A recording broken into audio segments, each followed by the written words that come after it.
lottery tickets were sold and there are five prizes on these tickets.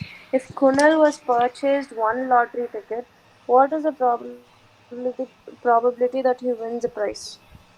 Okay. அப்ப என்ன சொல்லிக்கிறாங்க, இந்த concept S sample space போட்டுங்க. மொத்தமா சாம்பிள் ஸ்பேஸ் எவ்வளோ இருக்குதுங்கிறாங்க?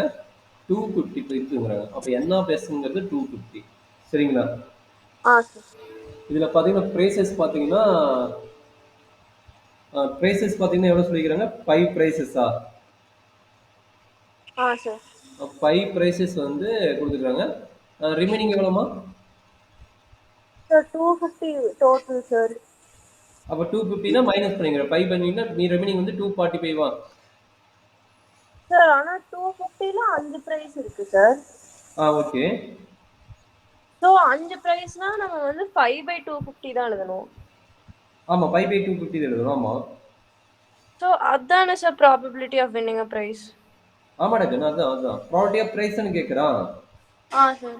அப்ப என்னாச்சு? 5 பிரைசஸ் தான் நம்மளுக்கு பாசிபிள். அப்ப 5 பிரைஸ் பாசிபிள்னா அதுதான் வரும். 5 பை அது நம்ம டயக்ராம் வைட்டோ போலாம் பார்த்தீங்கன்னா, அப்ப என்ன பெஸ் எவ்வளோ இருக்கு? 250 கரெக்ட். அப்ப ஈவெண்ட் யாரு? பிரைஸ். பிரைஸ் எவ்வளவோ அதை நம்ம வந்து ஈவெண்ட். அப்ப என்ன ஆஃப் ஈங்கிறது நீ சொன்ன மாதிரி 5.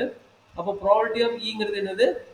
சப்போஸ் 5/250 வரும். கரெக்டுங்களா? 5/250 இதை டிவைட் பண்ண என்ன கிடைக்கும்? 1/50யா?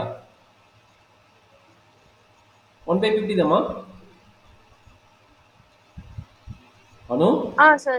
ஆமா sir. ஓகே. பிரைசஸ்ன்னு கேட்டனா இது. சப்போஸ் நாட் பிரைசஸ்ன்னு கேட்டனா 245 டிவைடட் பை 250 எழுதுவோம். சரிங்களா? பிரைசஸ் கேட்டனா டைரக்டா எழுதுறோம். சப்போஸ் நாட் ஏ பிரைஸ் அப்படின்னு போட்டிருந்தானா அந்த 245 டிவைடட் பை 250 எழுதுவோம். சரியா?